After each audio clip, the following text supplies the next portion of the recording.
यहजकेल नबी की किताब, उसका 18 अध्याय, उसका 30 से 32 तक हम पढ़ेंगे।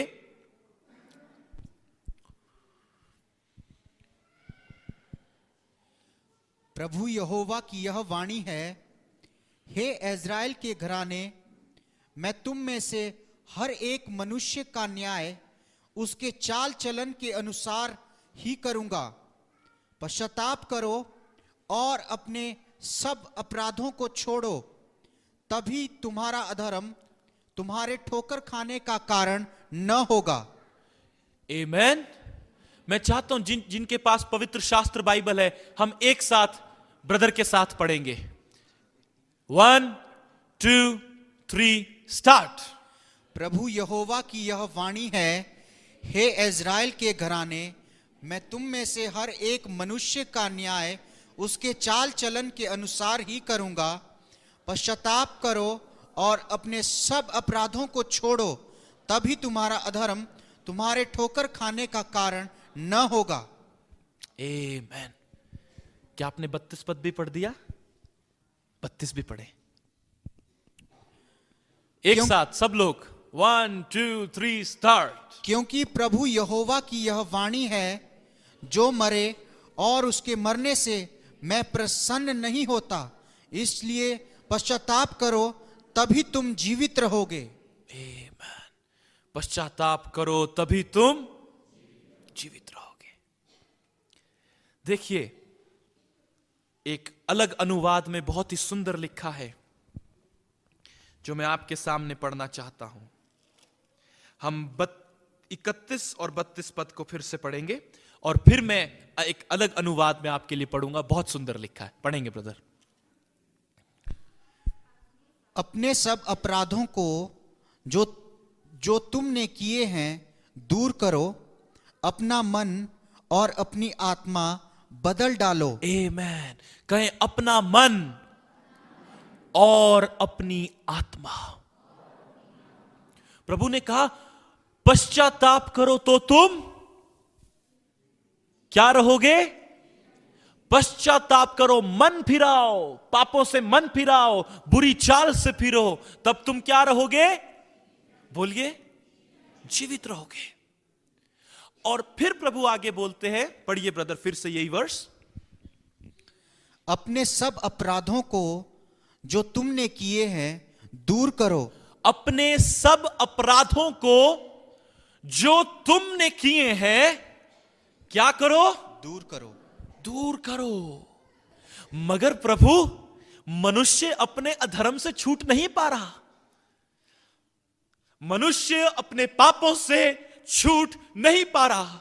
मनुष्य अपनी आदतों से छूट नहीं पा रहा। मनुष्य विश्वासी प्रार्थना ना करने की आदत से छूट नहीं पा रहा। प्रभु कहते हैं अपने अधर्म को दूर करो। हम अपने अधर्म को कैसे दूर कर सकते हैं? यीशु मसीह के पास आकर। क्योंकि व्यवस्था कहती है बिना बलिदान के पापों की क्षमा नहीं है। और यीशु मसीह जो परमेश्वर का मेमना है, उसने आज से 2023 वर्ष पूर्व मेरे और आपके लिए कलवरी के क्रूस पर अपना बलिदान दिया, ताकि मैं और आप अनंतकालिक जीवन में प्रवेश करने पाए, जो स्वाभाविक मृत्यु के बाद आरंभ होता है। अर्थात वो जीवन जो मनुष्य की देह जब पृथ्वी में जाती है और राख बन जाती है, वो देह, जो ये देह जो हमने पहनी हुई है, जब ये खत्म हो जाती है, इसकी जब इस देह की मृत्यु हो जाती है, उसके बाद जो जीवन आरंभ होता है, प्रभु कहते हैं उस जीवन में यदि प्रवेश करना है तो अपने अधर्म को दूर करो। आज बहुत से लोग हैं, वे अपने अधर्म से दूर होना चाहते हैं, मगर वे अपने अधर्म से दूर नहीं हो पा रहे। क्यों? क्योंकि उनमें सामर्थ्य नहीं है। कोई भी मनुष्य स्वयं अपने पापों से दूर नहीं हो सकता। इसलिए प्रभु कहते हैं अपने अधर्म को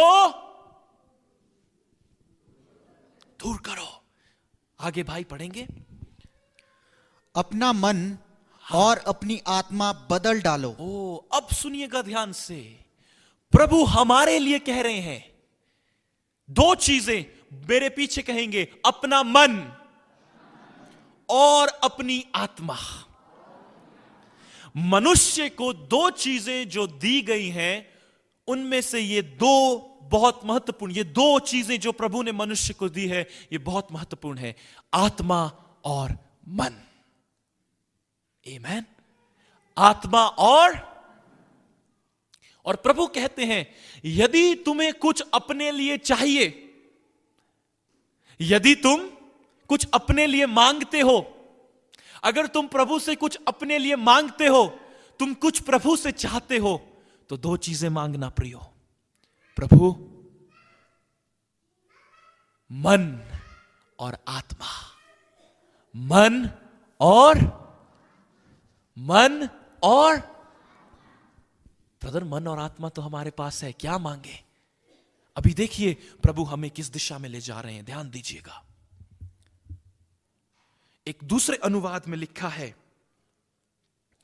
और तुम परमेश्वर से अपने लिए नया हृदय और नई आत्मा मांगो। कहें, नया हृदय, नया मन और नई आत्मा। फिर से कहें, नया मन और नई आत्मा। प्रभु जो आज हमें देना चाहते हैं वो यह है कि हमारे अंदर नया मन और नई आत्मा। यहां पर देखो, प्रभु ये नहीं बोल रहे मैं तुम्हें पवित्र आत्मा दूंगा, मैं तुम्हें वरदान दूंगा, मैं तुम्हें सामर्थ्य दूंगा। नहीं, प्रभु कहते हैं यदि तुम कुछ अपने लिए खोजना चाहते हो, एक अनुवाद में लिखा है, यदि तुम अपने लिए कुछ खोजना चाहते हो तो दो चीजें परमेश्वर से खोजना। अपने लिए अगर कुछ चाहते हो, आज तक हमने क्या सीखा? हमें कुछ नहीं चाहिए प्रभु, हम अपने लिए नहीं ढूंढते, बिल्कुल सही। मगर हर चीज के दो पहलू होते हैं। जब एक चीज के दो पहलू होंगे तभी वो बैलेंस में रहेगी।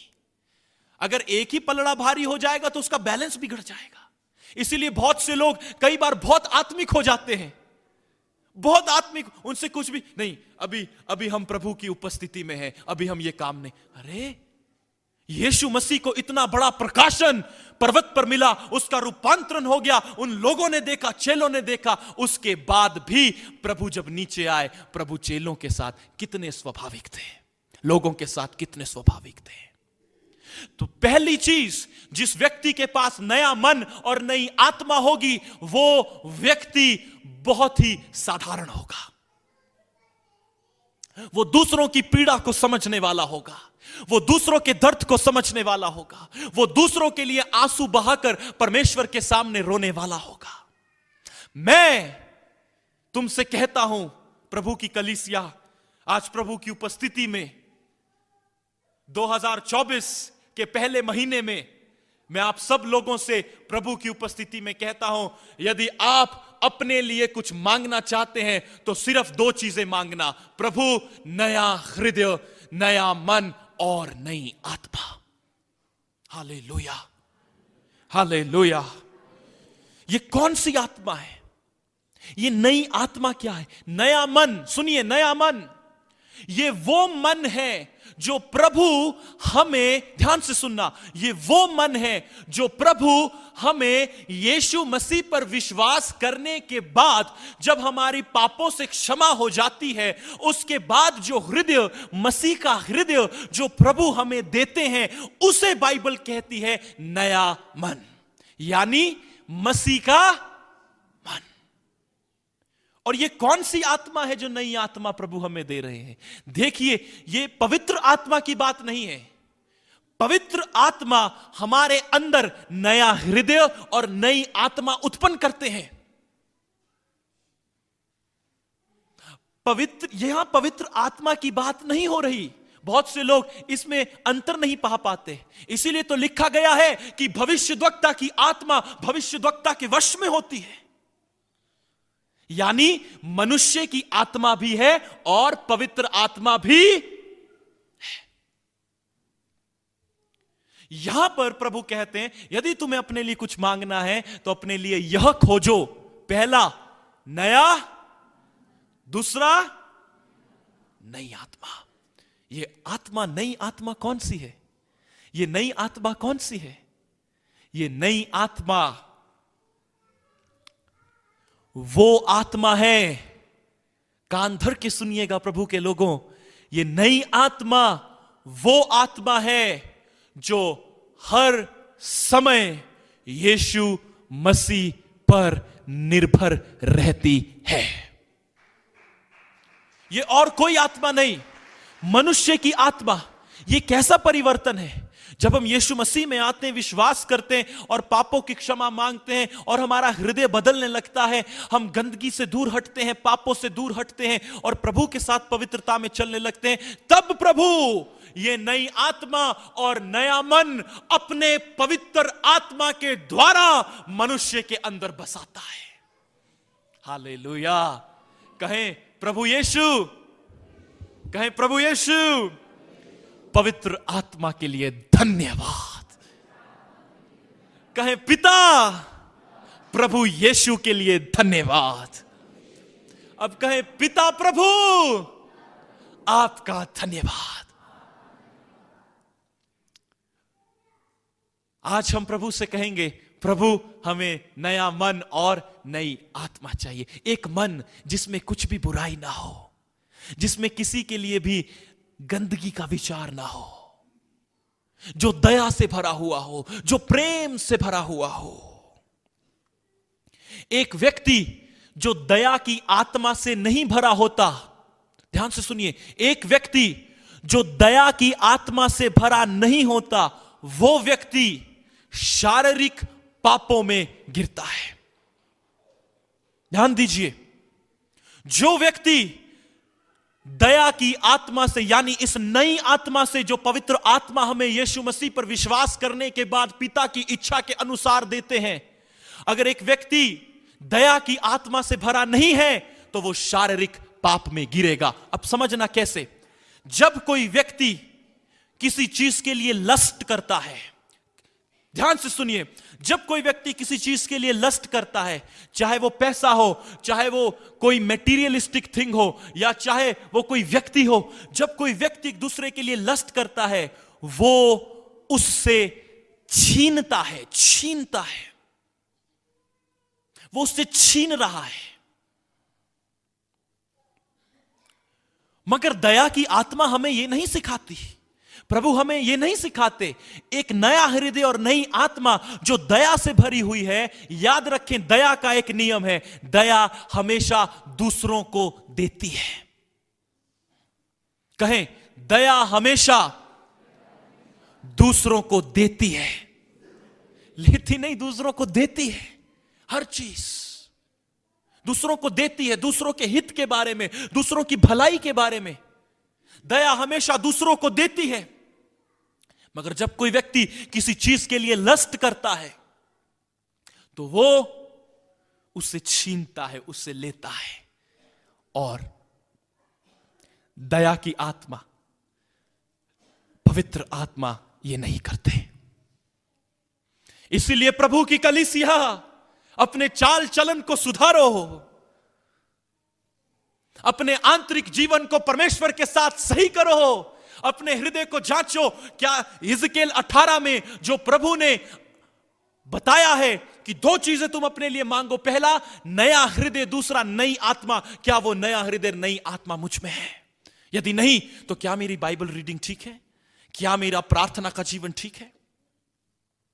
प्रभु की कलीसिया, ध्यान से सुने, आज बहुत लंबा प्रचार नहीं है, मैं कुछ ही मिनटों में समाप्त कर दूंगा, मगर आज ध्यान से सुनिए, क्या हमारे पास वो नया मन और नई आत्मा है? वो नई आत्मा कौन सी? वो आत्मा जो यीशु मसीह पर निर्भर रहती है। नया मन कौन सा? वो मन जिसमें यीशु मसीह का स्वभाव हो। आमीन।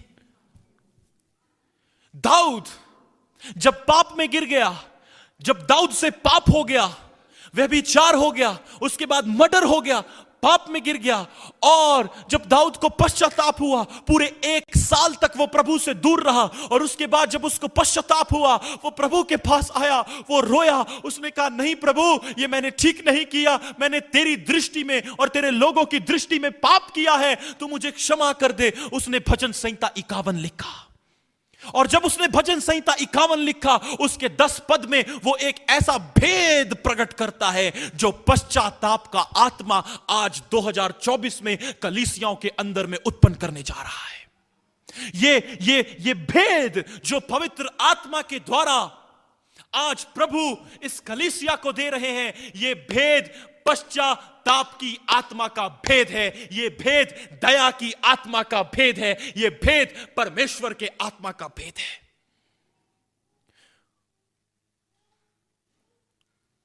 हम पढ़ेंगे भजन संहिता 51 उसका 10 पद। हे परमेश्वर, हे परमेश्वर, दाऊद यहां पर परमेश्वर से प्रार्थना कर रहा और कहता है, हे मेरे परमेश्वर, मेरे अंदर शुद्ध मन उत्पन्न कर। मेरे अंदर शुद्ध मन, सब कहें, हे परमेश्वर, मेरे अंदर शुद्ध मन उत्पन्न कर। आपको पता है, पिछले 4 वर्षों से रोज सुबह मैं प्रभु के सामने यही प्रार्थना करता हूं। मेरा दिन ही इससे शुरू होता है, हे प्रभु मेरे अंदर शुद्ध मन उत्पन्न कर। और उससे आगे पढ़ेंगे भाई, और मेरे भीतर, सब कहें, और मेरे भीतर स्थिर आत्मा नए सिरे से उत्पन्न कर। पिछले 4 वर्षों में हर दिन सुबह मैं प्रभु के पास गया हूं और मैंने प्रभु से कहा है, प्रभु मेरे अंदर शुद्ध मन और अपना स्थिर आत्मा नए सिरे से उत्पन्न कर। ओ, मैं आपको बता नहीं सकता, ये प्रार्थना प्रभु के हृदय की प्रार्थना है और प्रभु चाहते हैं कि हमारा परिवार और हम व्यक्तिगत रूप से इस प्रार्थना का उच्चारण अपने घरों में, अपने जीवन में आरंभ कर दें। आमीन। क्या हम सब एक साथ इसे कहेंगे? हे मेरे परमेश्वर, मेरे अंदर शुद्ध मन उत्पन्न कर और मेरे भीतर स्थिर आत्मा नए सिरे से उत्पन्न कर। एक दूसरे अनुवाद में लिखा है, और मेरे अंदर विश्वास योग्य आत्मा नए सिरे से उत्पन्न कर। मेरे प्रियो, वचन का ज्ञान आपको स्वतंत्रता नहीं दे सकता। जो आपको स्वतंत्रता दे सकता है वो यह है कि जब आप अपने पापों के लिए परमेश्वर से क्षमा मांगते हैं और पश्चाताप की आत्मा में चलते हैं, तब प्रभु आपके अंदर इस नए हृदय और इस नई आत्मा को उत्पन्न करता है। कहें, ऐसा ही हो। प्रभु चाहते हैं कि इस कलीसिया में नया हृदय और नई आत्मा उत्पन्न हो। हालेलुया। हालेलुया का अर्थ है प्रभु की स्तुति हो। कहें, प्रभु की स्तुति हो।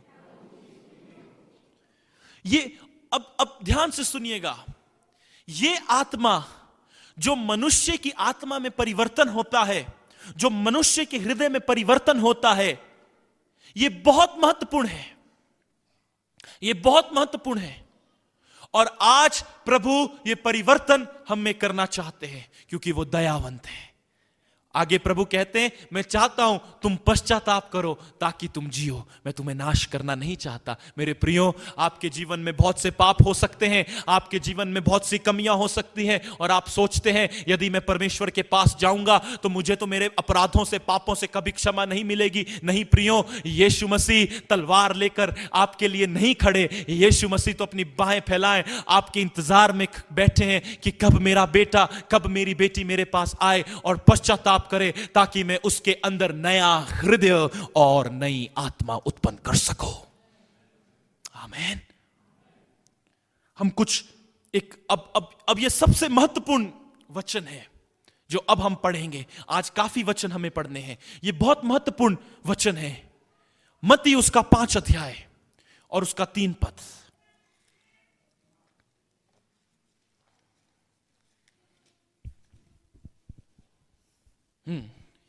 धन्य है वे जो मन के दीन हैं, क्योंकि स्वर्ग का राज्य उन्हीं का है। अब सुनिएगा, एक दूसरे अनुवाद में जो बड़ा महत्वपूर्ण अनुवाद है उसमें इस प्रकार से पवित्र शास्त्र बाइबल कहता है, धन्य है वे जो आत्मा में गरीब है, क्योंकि स्वर्ग का राज्य, कहें मेरे साथ, धन्य है वे जो आत्मा में गरीब है, क्योंकि स्वर्ग का राज्य उनका है। सब कहें, धन्य है वे जो आत्मा में गरीब है, क्योंकि स्वर्ग का राज्य उनका है। गरीब व्यक्ति, जो व्यक्ति गरीब होता है, वो हमेशा दूसरे पर निर्भर होता है।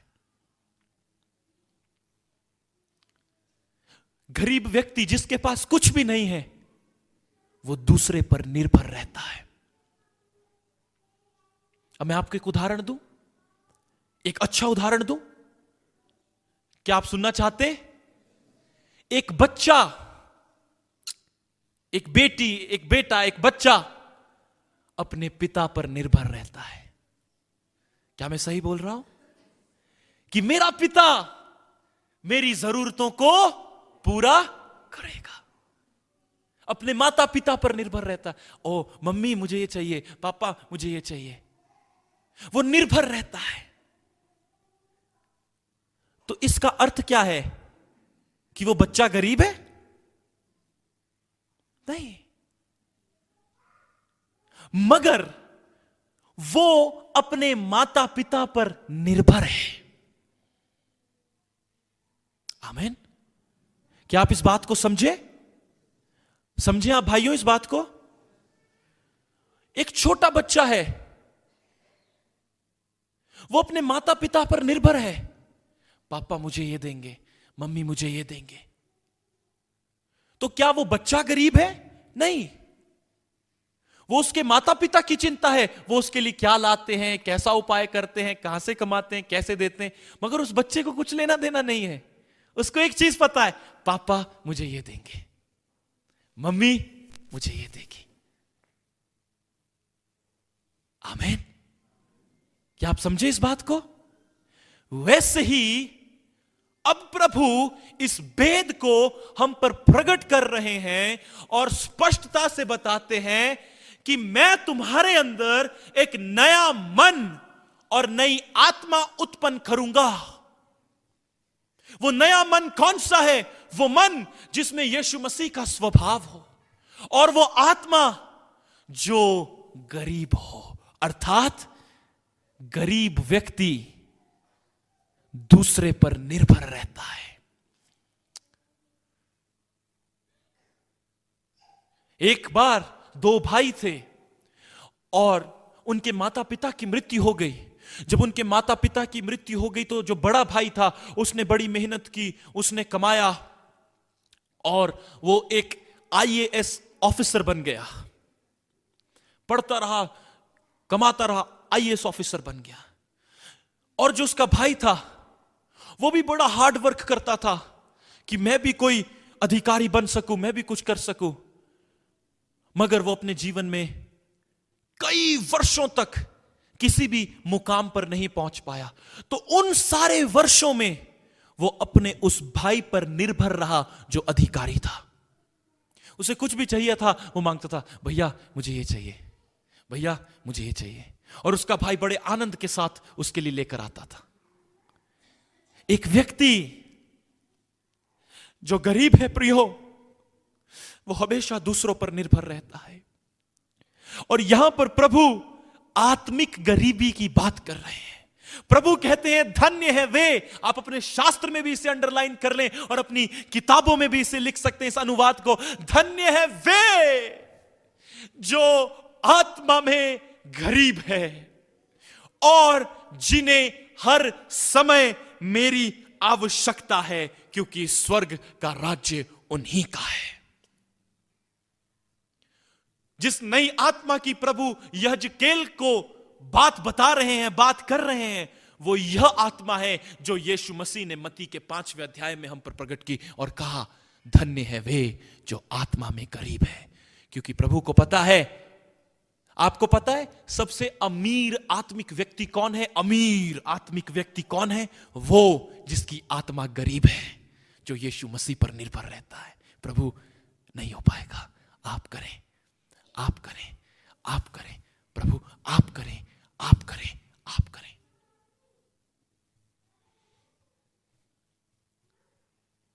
आमीन। धन्य है वे, कहे मेरे साथ, धन्य है वे जो आत्मा में गरीब है और जिन्हें हर समय मेरी आवश्यकता है। स्वर्ग का राज्य उन्हीं का है। ओ, ये क्या अद्भुत बात है। स्वर्ग का राज्य उन्हीं का है। आपको पता है, मैं 2 प्रार्थनाएं आपके सामने लाना चाहता हूं और उसके बाद हम समाप्त करेंगे। क्या आप सुनेंगे 10 मिनट और? मैं 2 प्रार्थनाएं आज इस कलीसिया के सामने लाना चाहता हूं। पहली प्रार्थना यिर्मयाह नबी ने की और वो प्रार्थना मेरे साथ कहें, आत्मा की गरीबी, आत्मा की गरीबी में की गई है। ये प्रार्थना आत्मा की गरीबी में की गई है। प्रभु मुझसे नहीं हो सकता, मुझसे नहीं हो सकता। धन्य है वे जो आत्मा में गरीब हैं। कैसी गरीबी? ये गरीबी वो गरीबी नहीं है जो हम सोचते हैं। ये गरीबी है, हम यीशु मसीह पर निर्भर रहते हैं। प्रभु तू कर, हम मनुष्य से नहीं मांगेंगे। प्रभु तू कर, तू कर, तू दे, तू दे। हालेलुया, कहें प्रभु की स्तुति हो। यिर्मयाह उसका 10 अध्याय, उसका 23 और 24 पद।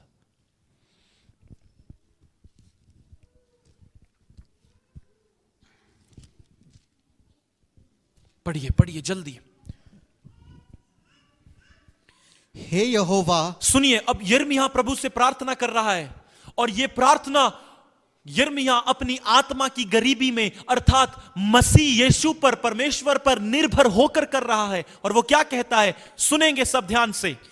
हे यहोवा, मैं जान गया हूं कि मनुष्य का मार्ग उसके वश में नहीं है। मैं जान गया हूं कि मनुष्य का मार्ग उसके वश में नहीं है।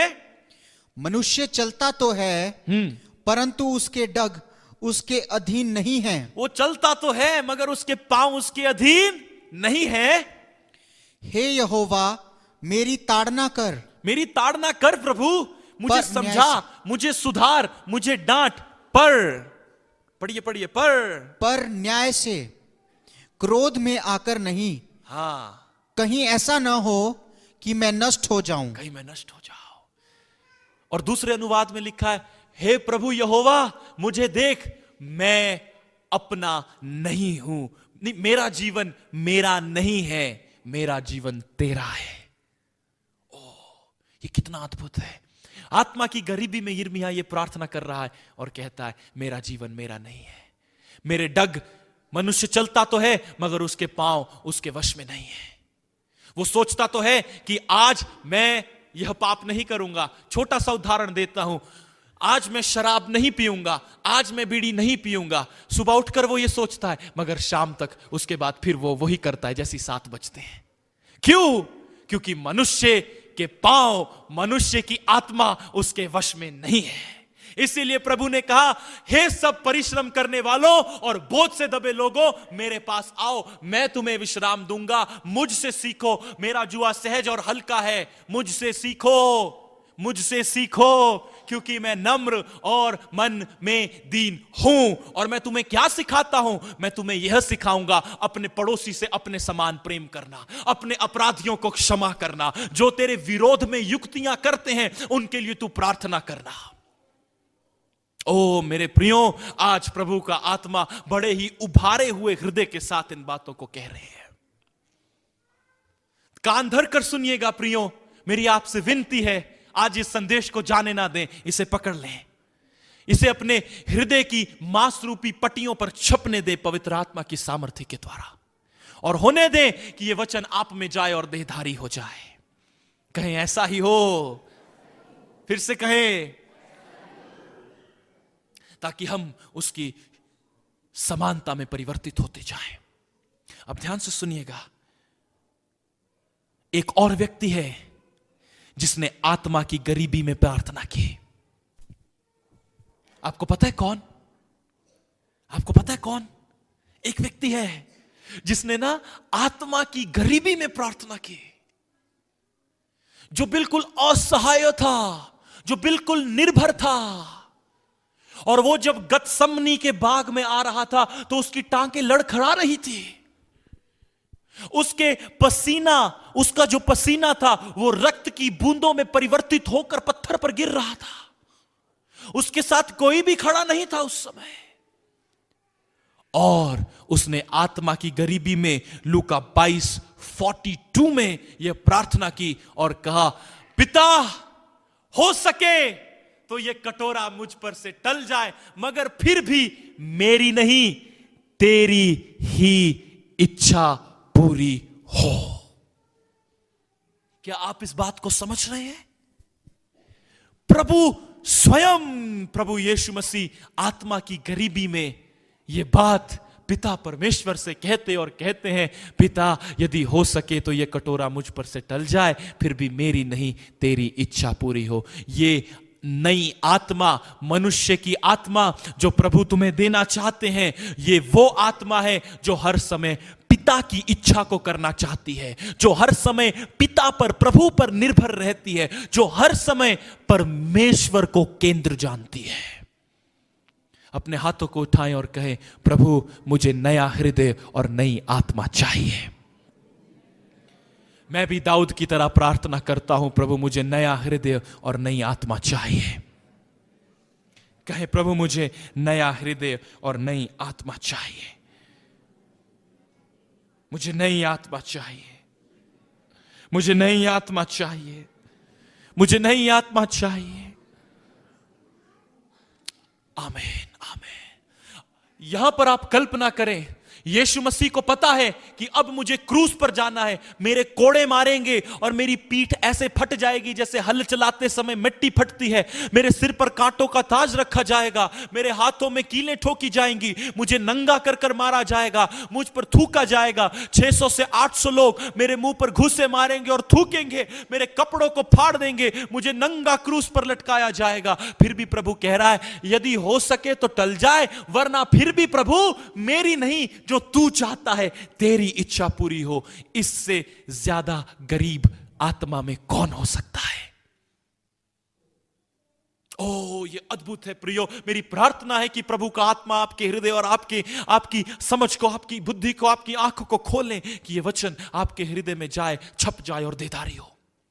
इससे बड़ा आत्मा में गरीब कौन हो सकता है? यीशु मसीह स्वयं निरसाय, बिना सहायता के कहते हैं, मेरी नहीं तेरी इच्छा पूरी हो। तब शैतान ने सोचा, देखो अब ये हार गया, अब ये हार गया और मैं जीत गया, क्योंकि ये असहाय हो गया है। मगर उसे नहीं पता था कि प्रभु का यह भी वचन है, देख निर्बलता में मेरी सामर्थ्य सिद्ध होती है।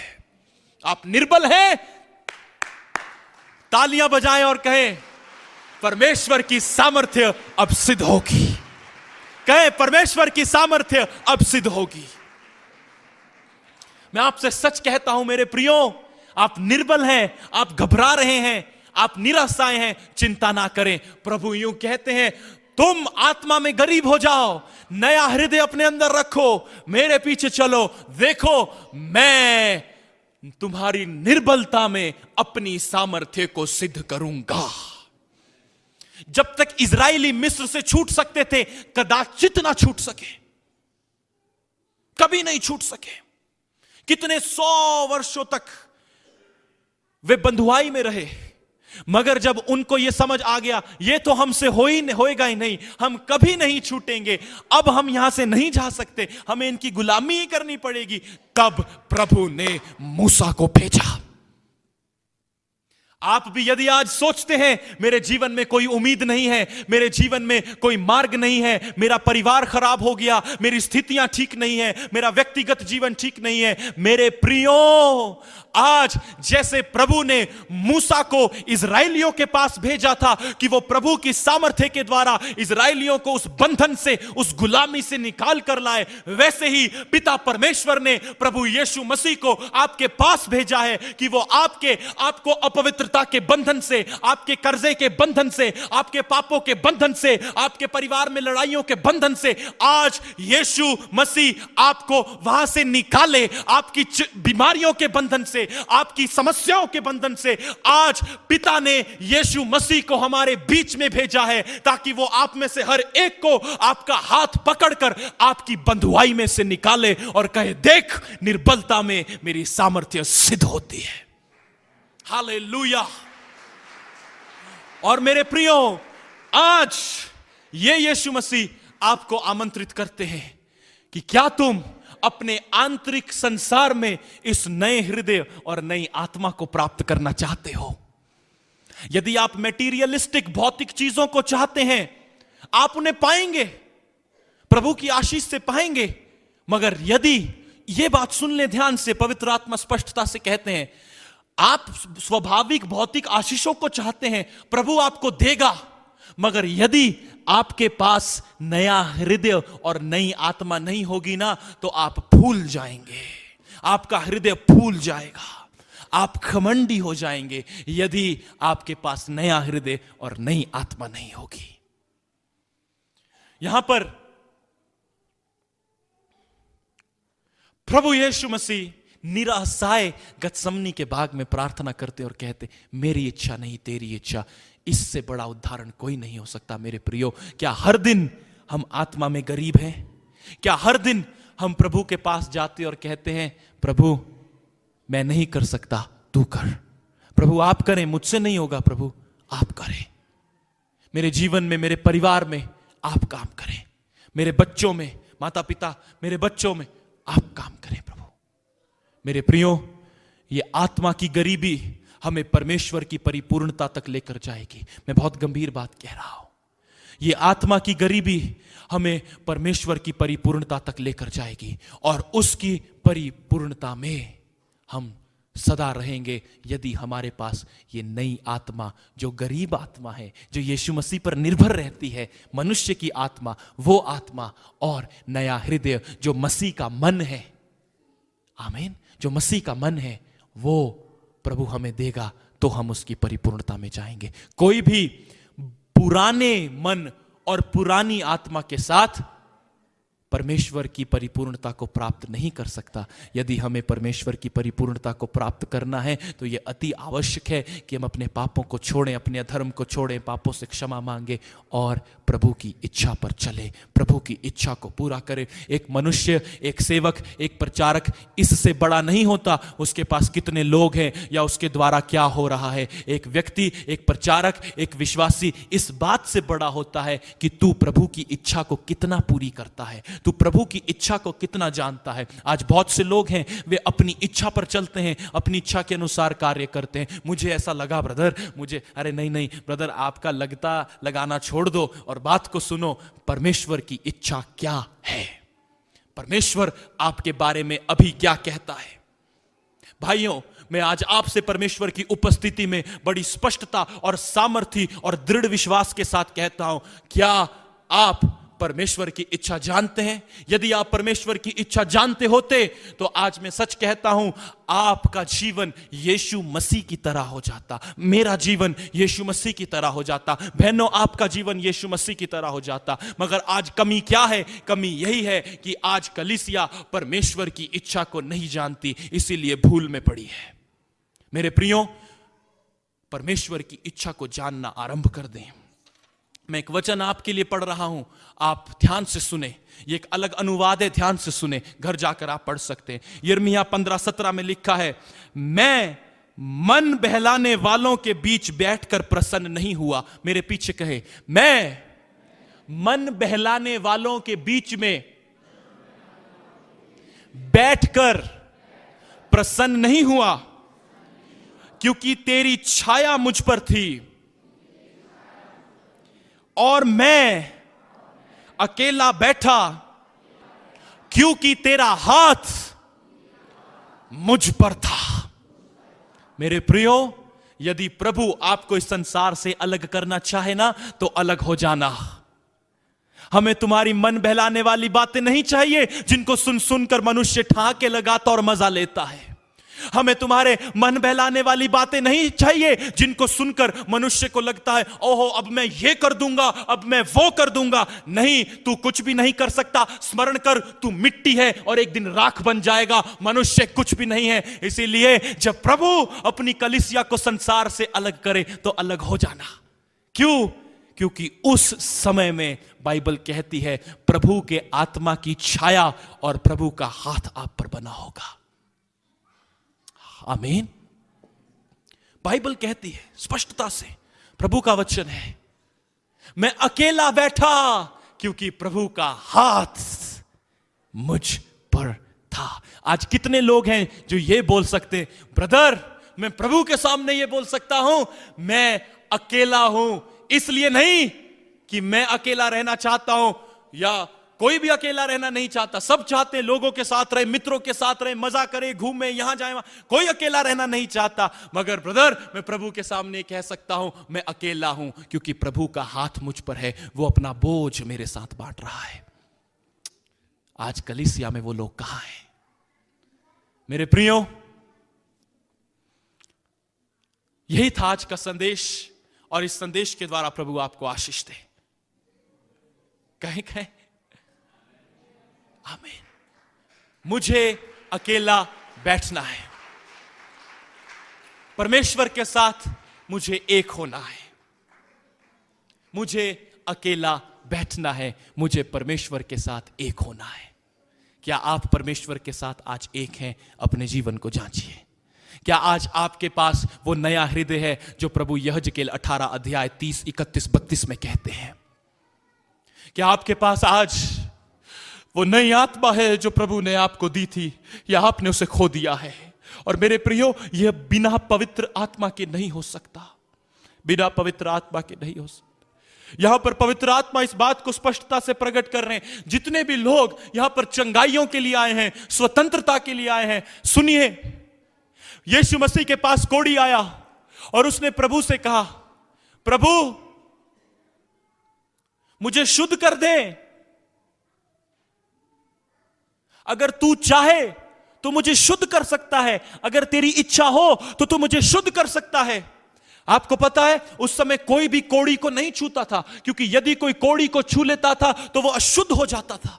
मगर उस ब्रह्मांड के रचयिता ने, जो नम्र होकर मेरे और आपके लिए गौशाला में आ गया, जिसने गौशाला में मेरे और आपके लिए जन्म ले लिया, कुमारी मरियम से बिना किसी पुरुष की इन्वॉल्वमेंट के, वो परमेश्वर का पुत्र उस कोढ़ी को छूता है और कहता है मैं चाहता हूं तू शुद्ध हो जा। आज आप बीमारियों में आए, समस्याओं में आए, दुष्ट आत्माओं की समस्याओं में आए, सुन लीजिए, प्रभु यीशु मसीह चाहते हैं कि आप शुद्ध हो जाएं। वो चाहते हैं कि आप चंगे हो जाएं, वो चाहते हैं कि आप स्वतंत्र हो जाएं। मगर एक ही बात है कि आप उसकी इच्छा पर चले, और उसकी इच्छा यही है, अपने परमेश्वर से अपनी सारी बुद्धि, सारे मन, सारे प्राण से प्रेम कर और उस पर विश्वास कर। Hallelujah, hallelujah. मेरी प्रार्थना है आज प्रभु आपको शारीरिक चंगाई के साथ ये आत्मिक वरदान भी दे कि आप नई आत्मा और नए हृदय से भर जाएं। क्या आप चाहते हैं? क्या आप चाहते हैं? मैं आपको बहुत छोटा यस, क्या आप चाहते हैं? आप चाहते हैं कि प्रभु आपको नए हृदय और नई आत्मा से भरे, एक विश्वास योग्य आत्मा से भरे, ताकि आप विश्वास योग्य रहें प्रार्थना में, वचन में, हर चीज में। जो शास्त्र कहता है हर एक वचन में आप विश्वास योग्य रहें। तब जब आप उस नए हृदय को और उस नई आत्मा को यीशु मसीह के रक्त के द्वारा, जो उसने कलवरी के क्रूस पर बहाया, उस रक्त के द्वारा और उस पवित्र आत्मा के द्वारा जो प्रतिज्ञा किया हुआ आत्मा है हमें प्राप्त होता है, तब हम उसके पीछे चलने की सामर्थ्य पाते हैं। यदि आज आप प्रभु के पीछे चलना चाहते हैं तो प्रभु से यही प्रार्थना रोज किया करें। रोज प्रभु के पास जाएं और कहें, प्रभु मेरे अंदर शुद्ध मन उत्पन्न कर और मेरे भीतर, मेरे आंतरिक संसार में, मेरे अंदर स्थिर विश्वास योग्य आत्मा नए सिरे से उत्पन्न कर। आमीन। प्रभु यीशु आपको इस संदेश के द्वारा आशीष दे।